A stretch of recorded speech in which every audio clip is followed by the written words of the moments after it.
Welcome to the second quarter 2025 ConocoPhillips earnings conference call. My name is Liz, and I will be your operator for today's call. At this time, all participants are in a listen-only mode. Later, we will conduct a question-and-answer session. During the question-and-answer session, if you have a question, please press star 11 on your touch-tone phone. I will now turn the call over to Guy Baber, Vice President, Investor Relations. Sir, you may begin. Thank you, Liz, and welcome everyone to our second quarter 2025 earnings conference call. On the call today are several members of the ConocoPhillips leadership team, including Ryan Lance, Chairman and CEO, Andy O'Brien, Chief Financial Officer and Executive Vice President of Strategy and Commercial, Nick Olds, Executive Vice President of Lower 48 and Global HSE, and Kirk Johnson, Executive Vice President of Global Operations and Technical Functions. Ryan and Andy will kick off the call with opening remarks, after which the team will be available for your questions. For Q&A, we will be taking one question per caller. A few quick reminders today. First, along with the release, we published supplemental financial materials and a slide presentation, which you can now find on the Investor Relations website. Also, during this call, we will make forward-looking statements based on current expectations. Actual results may differ due to factors noted in today's release and in our periodic SEC filings. We will make reference to some non-GAAP financial measures. Reconciliations to the nearest corresponding GAAP measure can be found in today's release and on our website. With that, I'll turn the call over to Ryan. Thanks, Guy, and thank you to everyone for joining our second quarter 2025 earnings conference call. Starting with results and outlook, we delivered another strong execution quarter, once again exceeding the top end of our production guidance range. We reiterated the midpoint of our full-year production guidance, even with the announced agreement to sell our Anadarko Basin asset for $1.3 billion. And our capital spending and operating cost guidance ranges, both of which we lowered last quarter, remain unchanged. On return of capital, we may remain on track to distribute about 45% of our full-year CFO to shareholders this year. That's consistent with our prior guidance and our long-term track record. The bottom line, we're operating well, we're delivering on our plan, and we're well positioned for a strong second half of the year, with clear free cash flow tailwinds, including lower capital spending. Turning to the Marathon Oil acquisition, I'm pleased to announce that the asset integration is now complete and that we've significantly outperformed our acquisition case. We added more high-quality, low-cost supply resource. We're achieving more synergies. We're delivering a more efficient Lower 48 development program, and we've already announced more asset sales than we guided at the time of the transaction announcement. While these are all significant achievements, we're not stopping there. Given our integration success, which builds upon other successful transactions, as well as our recent implementation of a new company-wide enterprise resource system, we continue to drive for improvement across every level of the organization. As part of this effort, we've identified more than $1 billion of additional cost reduction and margin enhancement opportunities. Now, to be clear, that's on top of the more than $1 billion of Marathon synergies we've already expected to realize. Additionally, now that we've exceeded our $2 billion asset sales objective ahead of schedule, we're raising our total disposition target to $5 billion. Collectively, these initiatives will strengthen our ability to generate strong returns on and of capital through the cycles and enhance our long-term value proposition. And that's a value proposition that's already differentiated, not only relative to our sector, but relative to the broader S&P 500 as well. We believe we have the highest quality asset base in our peer space. Our global portfolio is deep, durable, and diverse, and we're recognized as having the most advantaged U.S. inventory position in the sector. We believe this advantage will become increasingly apparent as the U.S. shale industry continues to mature, and investors are forced to more clearly sort through what we call the inventory haves and have-nots. We are a clear leader in the U.S. inventory haves. In addition, we're uniquely investing in our high-quality portfolio, specifically in our longer cycle projects in LNG and Alaska, to deliver strong returns and a compelling multi-year free cash flow growth profile.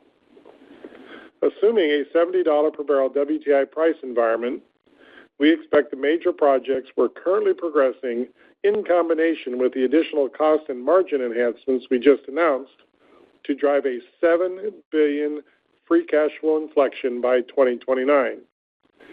That would almost double the consensus free cash flow expectation for the entire company this year. Now with that, let me turn the call over to Andy to cover our second quarter performance, 2025 guidance, and strategic objectives in more detail. Thanks, Ryan. Starting with our second quarter performance, as Ryan mentioned, we had another quarter of strong execution across the portfolio. We produced 2,391,000 barrels of oil equivalent per day, once again exceeding the high end of our production guidance. In the lower 48, production averaged 1,508,000 barrels of oil equivalent per day. Alaska and international production averaged 883,000 barrels of oil equivalent per day, as we successfully completed turnarounds in Norway and Qatar.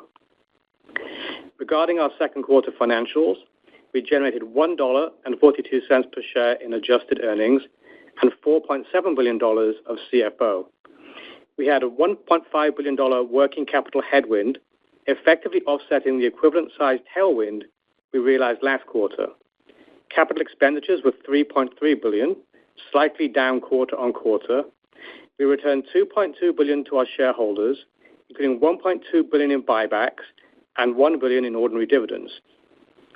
Through the first half of this year, we've returned $4.7 billion to our shareholders, or about 45% of our CFO, consistent with our full-year guidance and long-term track record.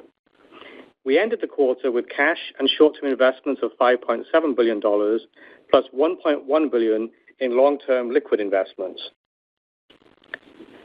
Turning to our outlook, for full-year production guidance, we have narrowed the range and reiterated the guidance midpoint, even after adjusting for the Anadarko sale of approximately 40,000 barrels of oil equivalent per day, which is expected to close at the beginning of the fourth quarter.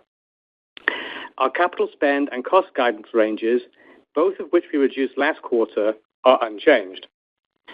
We now expect our full-year effective corporate tax rate to be in the mid to high 30% range, excluding one-time items, lower than we previously guided due to geographical mix.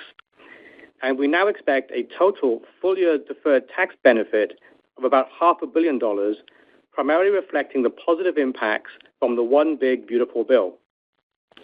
In the second half of the year, we expect free cash flow tailwinds in the form of higher APLNG distributions, cash tax benefits, and lower capital spending.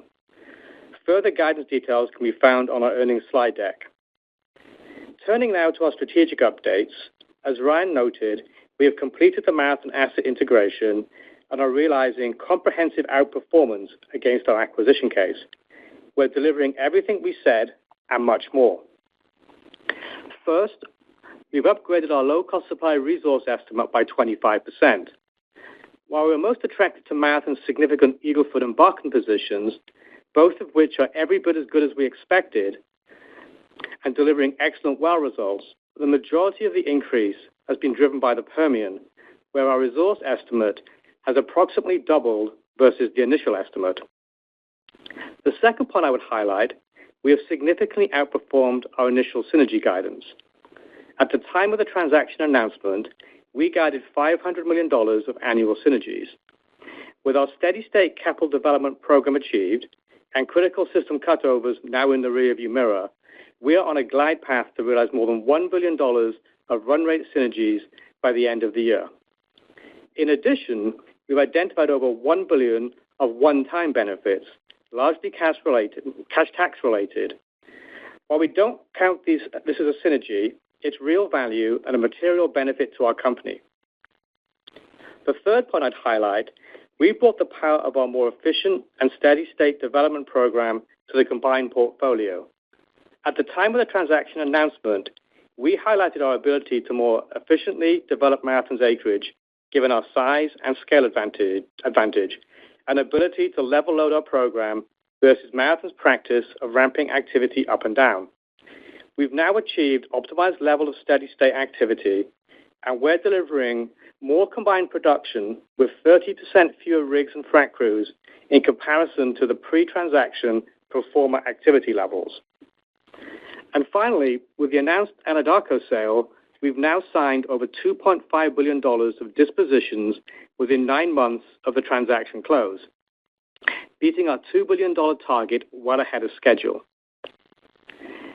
Given our growth in recent years and implementation of our new company-wide ERP system, we are taking the opportunity for further cost and margin improvements across the entire company.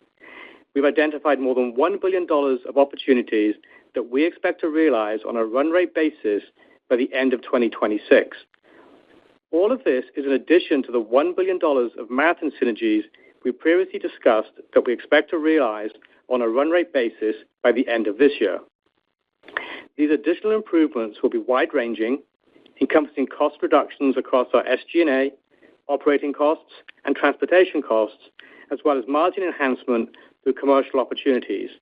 All in, including the Marathon synergies, we expect to drive over $2 billion of run rate improvements by the end of next year. In addition to furthering our cost reduction initiatives, we are more than doubling our asset sales target to $5 billion, which we also expect to achieve by the end of next year. We see a clear opportunity to further high-grade our portfolio and accelerate value realization for assets that are not currently competing for capital. So to wrap up, we continue to execute well, operationally, financially, and across our strategic initiatives. We are well positioned for the second half of the year with clear free cash flow tailwinds, and we continue to find ways that enhance our differentiated long-term investment thesis. That concludes our prepared remarks. I'll now turn it over to the operator to start the Q&A. Thank you. We will now begin the question and answer session. In the interest of time, we ask that you limit yourself to one question. If you have a question, please press star 11 on your touchtone phone.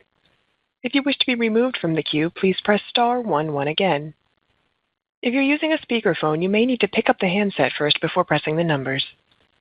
Once again, if you have a question, please press star 11 on your touchtone phone. Our first question comes from Neil Mehta with Goldman Sachs. Good morning, good afternoon, Ryan, Andy, team. Really appreciate the incremental disclosure and love the slide 7. And so, Ryan, maybe we could start there, which is, if you look at street numbers at around $60 to $70 WTI, you're generating close to $8 billion of free cash flow this year. So if you add 6 to 7, you're kind of closer to 14, which implies by 29 a 12% free cash flow yield. So first wanted to just check the math on and make sure that we're not missing any pieces around it. And then to the extent that is the right framework, which is a great prize in a couple of years, the pushback might be you got to wait for it. And so, Ryan, maybe your perspective on, hey, as with every year you de-risk towards that free cash flow number as capital intensity improves. So you don't necessarily have to wait to 2029, would be a theory. But it would be just your perspective on all that. Yeah, thanks, Neil. No, go to the head of the class. Your math is pretty good. Look, yeah, we're working pretty hard. As you mentioned, the numbers fit exactly where we're thinking about in that $60 to $70 range. We'll add about $7 billion of free cash flow between now and 2029. I mean, you don't have to wait till 2029. Some of that's coming through about a third or so is coming through the LNG channel, and there's going to be consistent startups starting next year with Qatar, one of the trains in Qatar, 27 with Port Arthur, 28 with another train in Qatar, and then 29 with Willow. So all of that's coming. Everything's on track, and you're right. It nearly doubles our current consensus free cash flow that I said in my opening remarks. And I think this is a trajectory and things that are coming that are unique in the business. There's no other E&P that I think can match what's coming for us, including the integrated majors. So I think we're unique in this space. We've been leaning in and making these investments that are very competitive in the portfolio, low cost of supply opportunities for the company that are going to contribute to our growth and development for decades to come.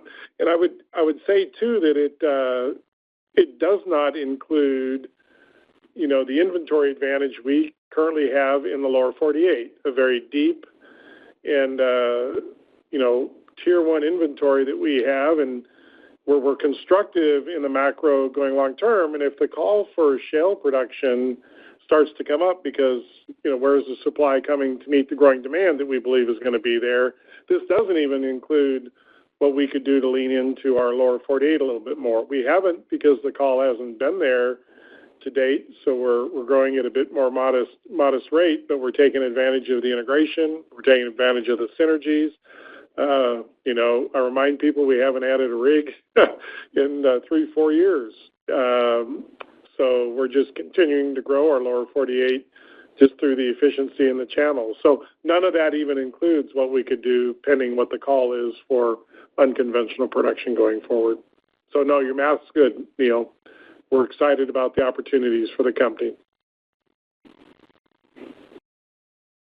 Our next question comes from Arun Jayaram with J.P. Morgan. Your line is now open.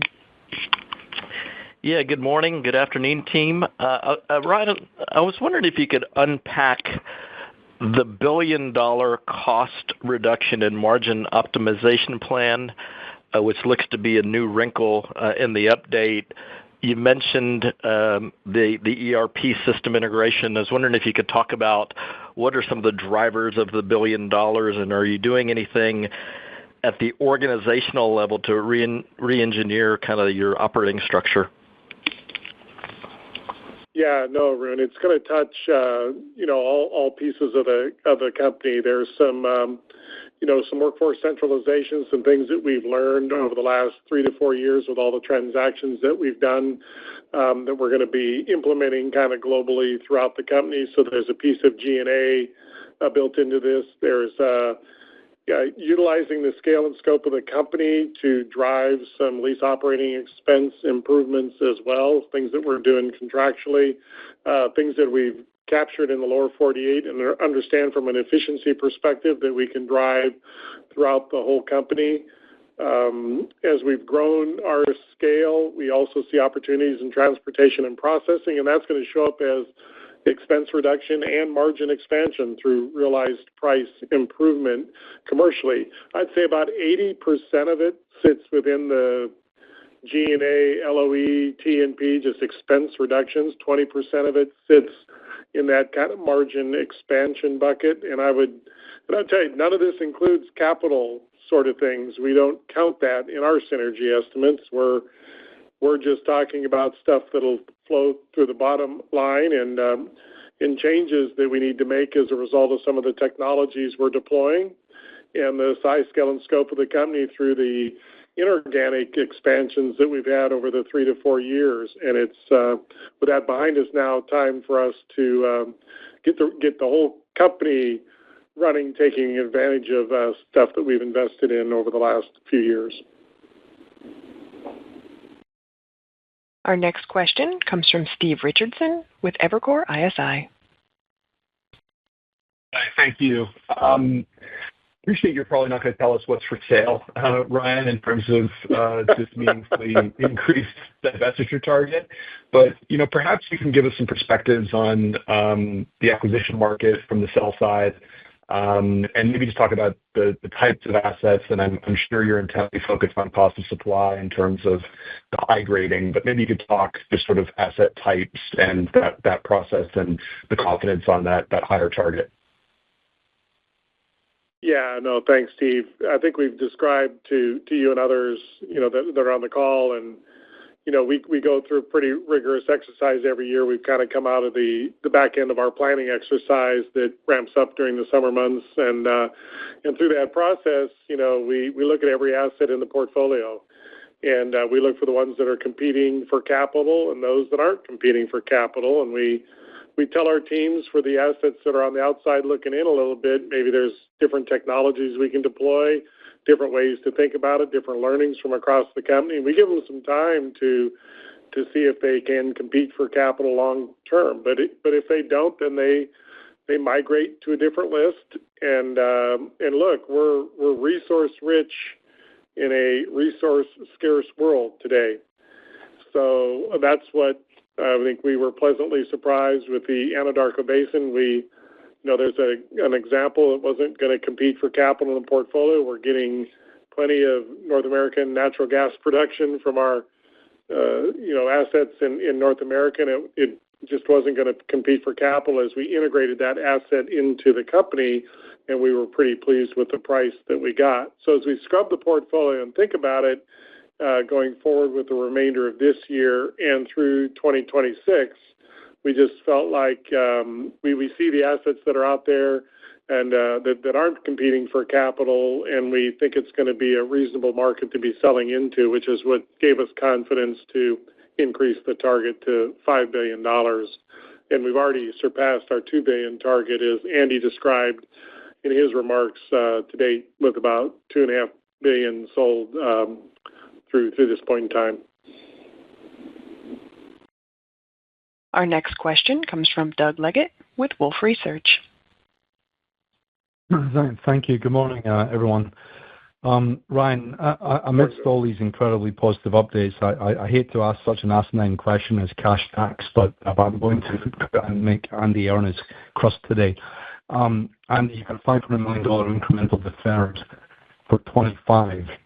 Obviously, there's a lot of moving parts with the M&A, Marathon, and obviously asset sales and so on. What is the sustainable deferred tax visibility do you have for the lower 48 at this point, if you're able to offer any color beyond 2025? Hey, Doug, it's Andy. Yeah, you're gonna make me earn my stripes with the first question. There's quite a few moving parts to tax this quarter, so maybe I'll just try to cover them sort of step by step and sort of try and get everything covered in tax in one question here. So just to clear it, because I think some of this gets conflated in terms of what's the one big beautiful bill impacting, what isn't impacting. So just starting with the quarter, in terms of our 2Q effective tax rate, we were lower than we guided last quarter, and we've actually reduced the full year effective tax rate to the mid-30s for the rest of the year.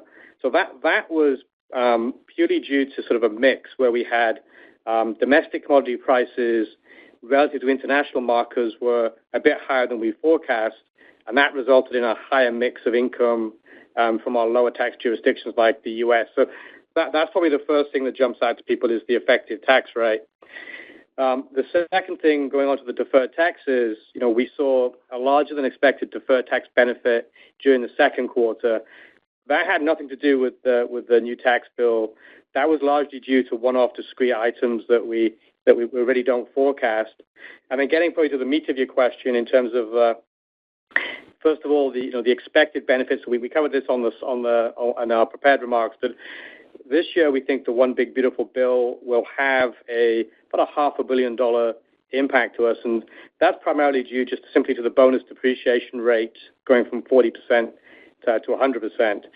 Now, of course, that's going to carry on into 2026, and we'll continue to benefit from that bonus depreciation. But specifically to get into numbers at this point, it's a little bit too early, and I think you helped answer the question for me in terms of why.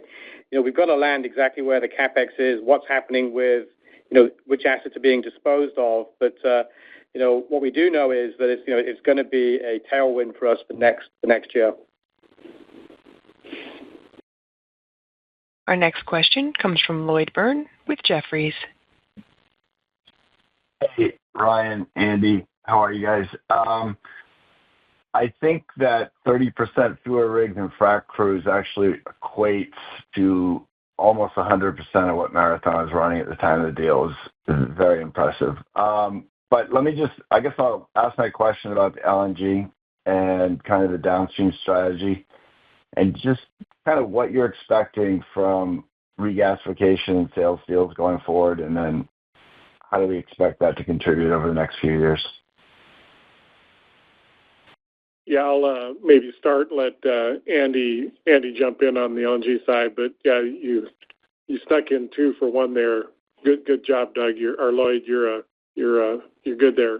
Look, yeah, I think we're pretty impressed with what Nick and his team have done with the integration in Marathon. But you're right, we've effectively eliminated their 10-rig program and not only delivered the pro forma production between the 2 companies, but growing the production as well. So I think Nick's team's really hitting on all the cylinders, and we're really pleased with the success we've had and the aggressive way that they've tackled that program as well. I can let Andy talk a little bit about the LNG side. Sure. I think on the LNG side, you were probably specifically referring to some of the stuff that we've announced this quarter, where we've added another 1.5 MTPA of regas capacity at Dunkirk in France, and we also executed an SPA with an Asian buyer.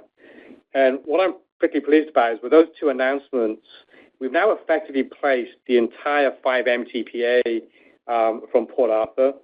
So going forward, we're now at a point where we're continuing to have conversations both on the offtake side of things and on the placement. That everything is tracking really well. We've placed everything that we have to date, so now we're looking basically to the next steps. And what I can say in that space is that things certainly aren't slowing down, both in terms of opportunities for more offtake and conversations with customers in Europe and Asia. So probably a bit of a watch this space. Hopefully we'll have more to talk about in coming quarters, and really pleased how the commercial LNG part is starting to come together to really complement what we've already got with our resource LNG in Australia and Qatar. Our next question comes from Betty Jiang with Barclays. Hi, team. Thank you for taking my question. Maybe, Andy, follow up to your comment earlier about trying to understand where the CapEx lands for next year. I was wondering if you guys can give an early read on how you're thinking about 2026 at the moment with the additional cost savings you're envisioning, commodity prices probably a bit more supportive. How do you see development evolving next year? Where do you expect the major capital spend to trend? And maybe just frame how much of that long-term free cash flow inflection could get captured next year?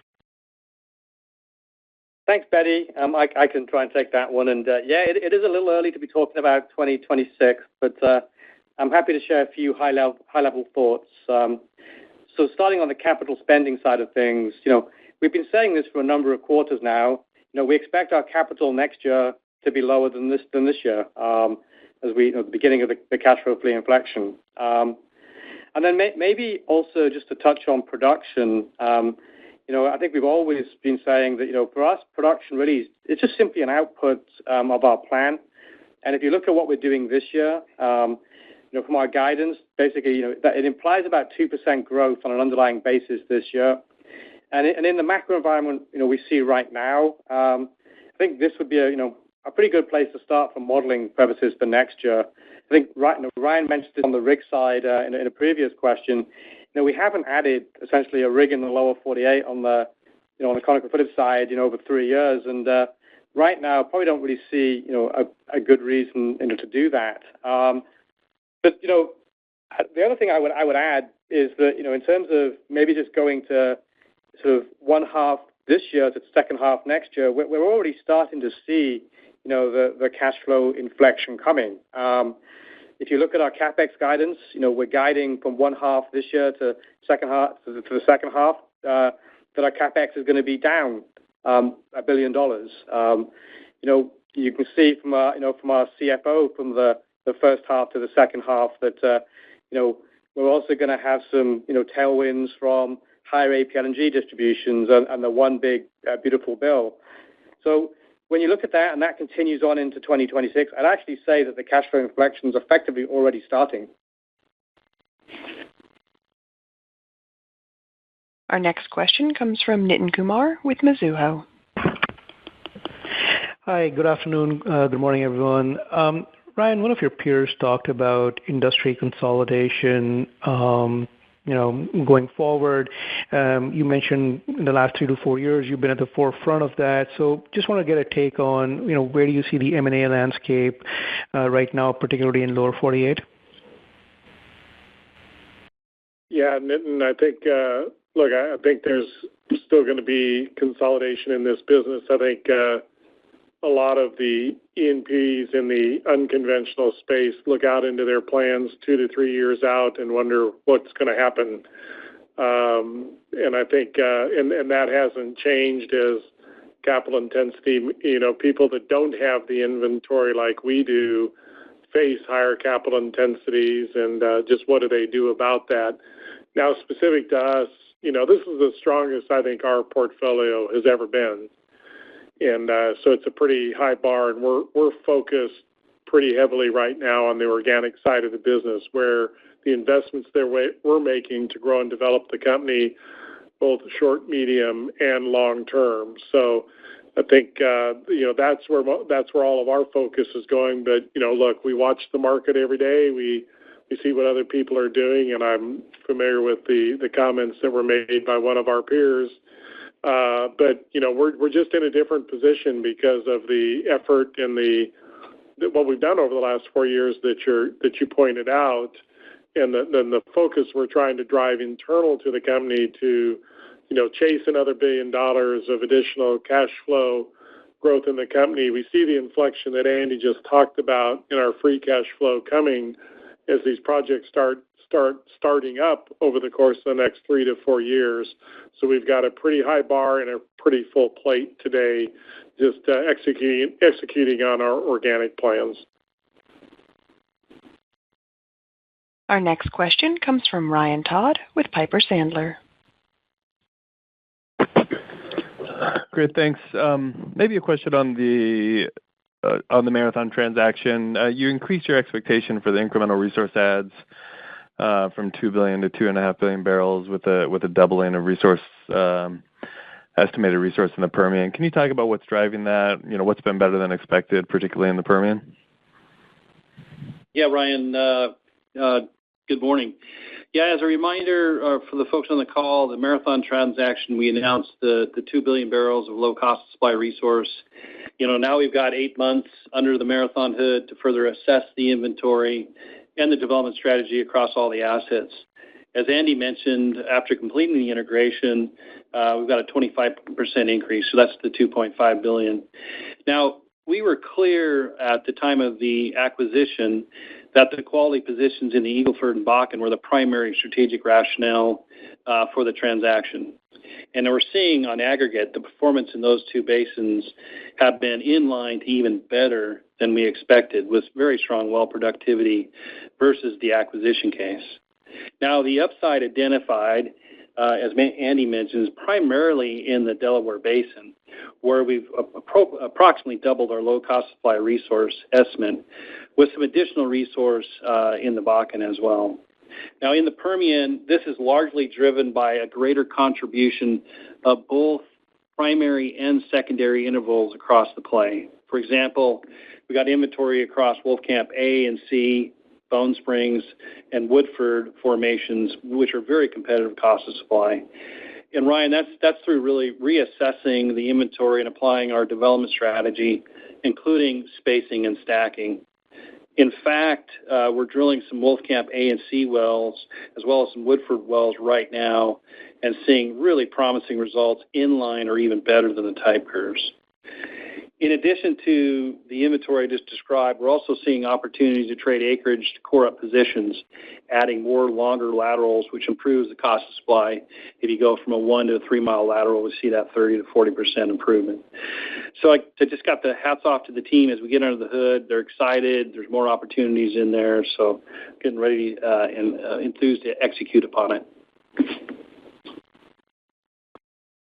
Our next question comes from Scott Hanold with RBC Capital Markets. Yeah, thanks. Ryan, it'd be good to hear your view of what you're seeing on the oil macro front. Obviously, if we, wind the clock back last quarter, there's a lot of uncertainty. Oil price obviously has firmed up. I know you all do a lot of work, but I'd be interested in your thoughts on what you're seeing right now and how that could shape your plans into 26? Yeah, thanks, Scott. I think I described it as choppy this morning on CNBC, I think. And that's kind of our, I'd say, short to near-term view of the macro. Look, the OPEC Plus group's added they've unwound all the 2.2 million barrels a day of cuts, and then they added 300,000 more allocation to the UAE, bring that to 2.5. Our internal view is about 800,000 of that is already in the market. So of that 2.5, you'd take 800,000 off top. So there's about 1.7 million barrel a day true incremental production, but that hasn't shown up in exports either because of the power burn and all the summer burn in the Middle East that's going on right now. And the demand grew in the first half a little bit more than what we would have predicted, a little bit over 1 million barrels a day. I think for the full year, we're still at about 800,000 barrels a day of demand increases coming forward. So you can see it's a bit imbalanced, more supply than the demand in the short term. But we got to remember that inventories that are 5-year low, certainly here in the U.S., we're seeing some early indication that floating inventories might be coming up a little bit. Certainly China is filling their SPR right now to feed their teapot refineries. So there is a lot of moving pieces, as you say. So how do we think about that? We step back. We see the choppiness, although prices are hanging in about at our mid-cycle price, and they've been relatively stable in the 60s.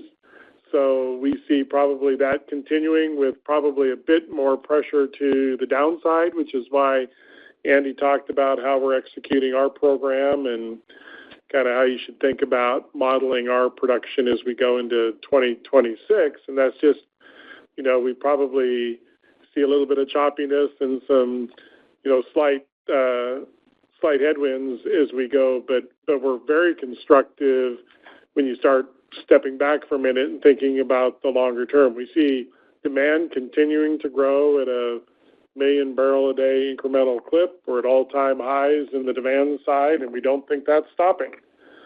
So we do wonder where the supply is going to come to fill that growing demand, over the next 2, 3, 4, 5 years and beyond, which was our view over the last few years, which is why we're leaning into some of the longer cycle projects. That's the oil side, and then obviously on the gas side, we're pretty bullish there. We see the LNG market growing from a 400 million ton market to over 700 million ton market within the next 5 to 10 years, which is why we wanted to lean into the LNG side of the business, and we see a lot of resource in the U.S. to support that and to underpin that strategy. So maybe that's a Reader's Digest abridged version of our view of the macro, both on the oil and the gas side. Our next question comes from Charles Meade with Johnson Rice. Good morning, Ryan, to you and your team there. And I caught your CNBC appearance. I thought that was a fine job. I wanted to ask a question on Willow. If you could perhaps give us a bit of a preview for what, when you do get back to work there, on the ground in the winter season, what does this next winter season hold as far as, key milestones and work streams and just an overview? Yeah, I can let Kirk take that, Charles. I would say we haven't quit working. We're pretty busy right now. I was just up there last week. We got a full team on the slope and working through the summer, and a lot of work going on in the Corpus Christi Kiewit Fab Yard too, building modules. But Kirk can jump in and give you a bit more specifics. Yeah, morning, Charles. Yeah, certainly as Ryan is mentioning, our execution here this year just continues to be really quite strong. We did wrap that winter season up. It was the largest that we had certainly in the last couple of years, and really the largest we have here planned for the project. We wrapped that up late April, early May, and so we've transitioned, as Ryan witnessed, we're transitioning to year-round construction up there on the slope. We actually have about 900 tradesmen and craftsmen up on the slope right now, and that's down from again, what we were seeing during this peak winter season, which was closer to 2,400, if not 2,500 people up there on the slope. So it's been a pretty big transition for us here this spring.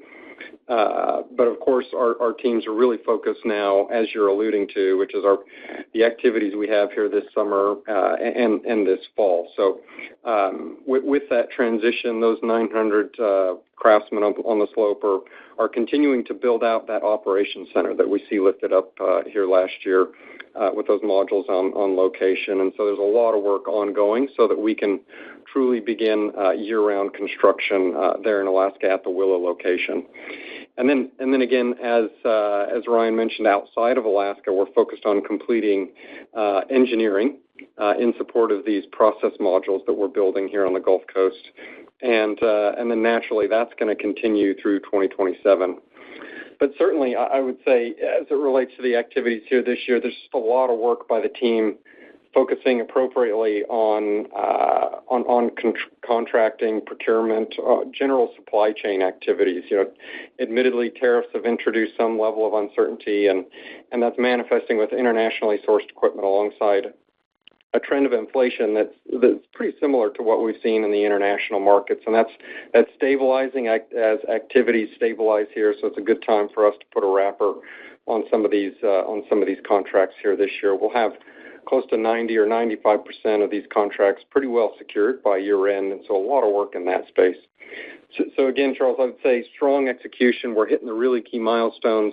We have some more work, of course, in this next winter season as it relates to gravel on the North Slope, continuing to build that out towards the next set of pads, and then kind of wrapping up the last pieces around pipelines and a bit of civil work.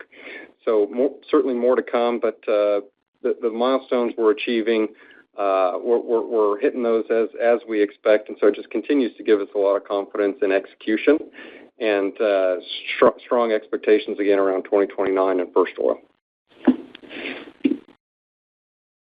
Our next question comes from Paul Cheng with Scotiabank. Thank you. Good morning, guys. Ryan, I want to ask about Eagle Ford, but before that, can I just sneak in and just clarify or confirm? Willow, the CapEx is still at $7 billion. And in terms of Eagle Ford, with the Marathon deal, they do have some really decent assets there. Can you give us an outlook where that you see Eagle Ford on the longer-term basis? I mean, I think in the past that you have a view where that Eagle Ford will get to maybe, for you guys, they call it 300,000 barrels per day. Now, with this better performance in the second quarter and also that much larger resource base, how should we look at Eagle Ford for your portfolio? Thank you. Yeah, thanks, Paul. I can let Nick chime in on the Eagle Ford part. I think we're seeing everything and then some based on the acquisition case we had for Marathon and some of the well results that I've seen over the last few months coming out of Eagle Ford on the Marathon acreage in particular, let alone our acreage, has given us a lot of comfort in the case, and we're seeing upside out of that as well. And I can let Nick talk a little bit about the longer term perspective we might see in the Eagle Ford. Yeah, thanks, Paul. Maybe just talk about short term here on the Eagle Ford. Obviously, as you pointed out, we had a really strong quarter related to Eagle Ford production, had really strong base production as well as new wells coming online. We actually had a little bit of lumpiness, about 10% more wells online in 2Q in Eagle Ford, so you saw that slight bump in production. I will say we're really starting to get our understanding around the Heritage Marathon component in Eagle Ford, and what we're seeing there, Paul, is the wells are performing at or above type curve, so that's really good. I also say in Eagle Ford, it's we're sharing best practices across Heritage Marathon, Heritage COP, and you may have heard that we had our best year ever in drilling within that asset. We had a 13% improvement in feet per day by combining best practices in drilling. So just hats off to the team there. A couple other things on near term. One of the things related to the acquisition We're also sharing our facilities, being able to combine those two, where we can reroute production, we can shelter maintenance, and that's leading to that increased production as well. So in summary, really strong Q2. Now, if I look longer term, as Ryan mentioned, when you take a look at the inventory combined for Eagle Ford, we have an industry-leading position. We're sitting on 15 years of inventory that's at current rig activities levels, and now hold a significant share of the remaining Tier 1 inventory in the play. No one else comes close to that. Longer term, we're continuing to assess the optimum plateau of that asset, and we'll give you an update. One of the things we're looking at is the ongoing efficiencies that we continue to see outperform quarter to quarter. And so dialing into an exact plateau remains ongoing discussion. But that said, we'll land somewhere, modestly below 2Q production as we go forward here in the near term. So really strong performance across Eagle Ford, really strong what we're seeing with well results. Our next question comes from Leo Mariani with Roth. I just wanted to follow up a little bit on the asset sales here. Could you maybe give us what the rough production split is on the 40,000 barrel a day you're selling there in the Anadarko in terms of oil and gas?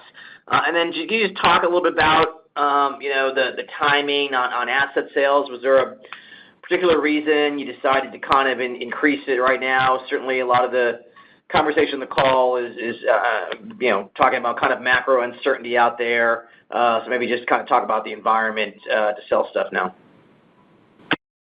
Yeah, no, thanks, Neil. I think as again I tried to describe, we just go through a standard process inside our company to identify potential assets that we think would be worth more to other people than they are to us, and that's certainly proven out in the Anadarko Basin asset sale too. I can have Guy come back to you with it was mostly gas, but I don't know what the liquids mix is on that 30,000 barrels a day, but Guy can come back and provide that to you. And look,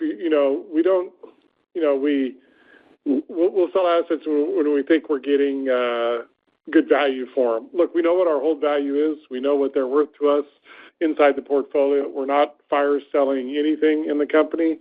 And there's assets that we've marketed that we haven't sold. And we haven't sold because either the current macro environment wasn't supportive of it. And again, we know what our hold value is, and we know what the market is, and we'll move them out. As we look across that portfolio of opportunities for the company, we felt comfortable with a $5 billion target by the end of next year. So feel comfortable we got those assets to kind of sell, and we're hard at work trying to deliver that.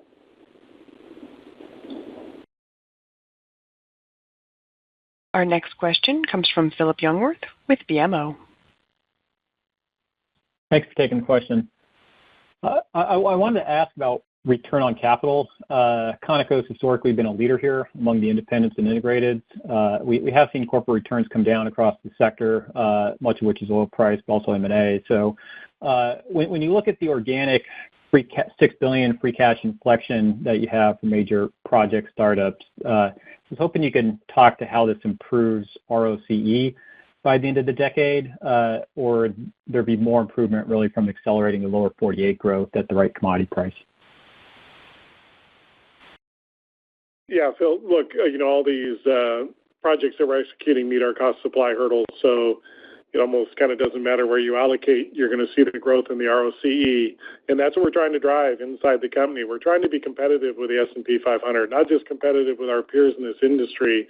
We want to outperform even the S&P 500, give investors a resource or an E&P choice that they can invest in that can deliver year in, year out through the cycles, competitive ROC. And obviously when the price whistles down as much as it may have did in the COVID year, it's tough. And in 2022, it was pretty damn good as prices was back. But we're trying to deliver through the cycle ROC improvements and invest to compete against the S&P 500. That's what we're about. That's how our performance gets judged, and that's what we're trying to go do. And as you As you inflect your free cash flow, $6-7 billion over the course of the next 3 to 4 years, obviously the CFO is growing. And we do have a unique value proposition in this business, which is you get your CFO off the top from us. And we have a commitment of a minimum of 30% at a mid-cycle price. And when prices have exceeded that, like they have for the last number of years, we've given a lot more of that CFO back, about 45%. So that's what we're signaling again this year, and we don't see that changing. So as that free cash flow inflects and our CFO grows, distributions are going to grow with that. The opportunity to invest in our organic programs come with that, and strengthening the balance sheet comes with that as well. But absolutely, as our cash flow grows and free cash flow grows, distributions grow as well. And we're investing in the right things. We believe in what we're investing in. Our ROCE will grow on a mid-cycle case basis as well.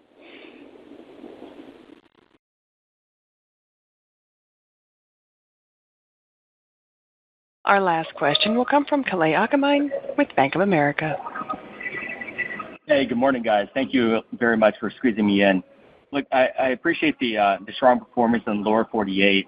Last time you gave an outlook on a multi-year basis was in 2023, and in it you suggested that there will be a capital ramp through the early 2030s. But when you look at the business today and the efficiencies achieved, it appears that you're still on the same production track. So kind of wondering if you can hit those production targets without adding significant activity or without any change in CapEx. Yeah, I mean, that's the name of this game. You got to be capital light, capital efficient, and that's how you grow your ROCE, and that's how you grow your distributions and your free cash flow.